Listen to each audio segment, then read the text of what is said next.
Welcome, ladies and gentlemen. This is the 11th inning stretch. We're going to do something a little different today. No news on Cardinals. Matter of fact, there is no Cardinal uh, team stuff being said in this video at all. Um, we're going to be doing for the postseason. We're going to be doing previews for all the series. Um, our life is going to get a little hectic and a little bit more busy with the postseason here at the start, but That's a good problem to have, though. it's all worth it. Yeah, it's all worth it. It'll be all right. We'll be okay. So I'm going to hit it off with Boston since I know a little bit more about them than old Paulie Boy does. It's not going to be too hard. The Red Sox have announced that Porcello is starting the first game, Price the second, and they just announced today that Clay Buchholz will start the third. And then obviously the last two games of the five-game series are to be determined as to who will pitch because we don't know if the games will be needed. Right, and for the Indians, by the way, this is going to be like the same format as a Cardinals preview, so just a heads up for all the viewers. Anyway, the Indian starters are going to be Trevor Bauer, Corey Kluber, and Josh Tomlin for the first three games, and then Injuries. Again, we'll see you later on. Yeah. Yeah. Injuries for the Red Sox. The first one, Pablo Sandoval, they're expected to bring him back he's expected to be back for the postseason off the DL. I don't know if they're going to have him on the roster. I think that they will. Their third base defense and offense has not been good at all this year. So there's a huge chance that Pablo Sandoval can come back and actually make a splash in the postseason. And then another big piece that I think is Stephen Wright, and he's not back yet. He actually doesn't have a timetable to return, and that could be a big starting pitcher slash bullpen piece for them that may not be back at all until next season. There are a couple very notable injuries for the Indians, and they are both on their starting pitching staff. Carlos Carrasco, done for the season. He got injured a little less than a month ago, probably about 3 or 4 weeks ago.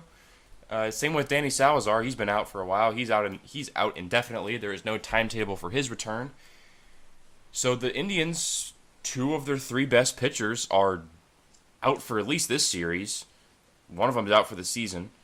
So that is a huge role for the Indians and how they're going to be playing this series out. Players to watch is going to be it's going to be pretty easy. I'm going with the workhorses from the Red Sox. David Ortiz and Dustin Pedroia. David Ortiz on his way out after this season, of course, with the speculation that he may return next year, is what everybody else but David Ortiz is saying. And then Dustin Pedroia, the workhorse, the second baseman, the guy that does everything for the club, does everything right. I'm looking to see if I'm hoping and looking to see a big postseason from old PD. Who to watch for the Indians? I'm going to go with their entire pitching staff. I just mentioned how the starters could be a little vulnerable, especially Josh Tomlin. The dude gives up just a ton of home runs. I think second or third in the league. And, Trevor Bauer's good. Corey Kluber's very good. But they don't have Carrasco and they don't have Salazar. Now, in the bullpen, it's a very good bullpen. They have Brian Shaw, Cody Allen, and Andrew Miller. Usually it's Andrew Miller working the 7th, 8th inning, Brian Shaw working the 7th, 8th inning, and then Cody Allen working the 9th. But honestly, they could all be working the 9th inning. They do have a very, very good back end of the bullpen. So if they get a lead, look for them to keep it. If they don't get a lead, blame the starting pitching. What's the word on Michael Brantley? He is done for the season. He's done. Okay. All right. The predictions for the series. It is a 5-game series. I don't want to predict sweeps or anything like that out of it. I do think that the Red Sox take this one. I do like the Indians. I actually picked them to win. Kind of sucks that they fell into Boston. Kind of blows chunks, but I think that Boston takes this one.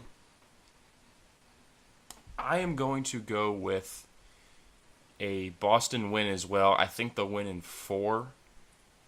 If Cleveland had their two pitchers back, Carrasco and Salazar, I do think Cleveland would win.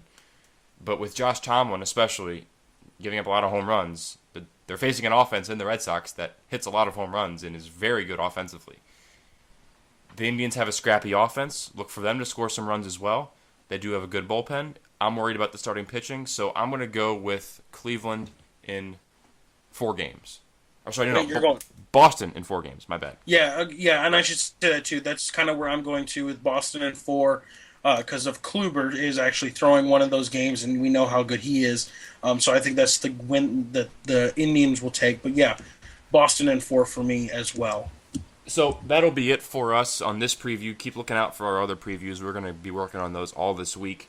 Next up, we have the Dodgers and the Nationals, and then we're going to see how the wild card plays out and go from there. And we're also going to have a Cardinals podcast out on Thursday, just to address something that we see as an issue. Again, stay tuned for those podcasts. But until then, this is the 11th inning stretch for Alex Schneider. My name is Paul Eppy. Thank you very, very much for continuing to join us into the postseason. See you guys later.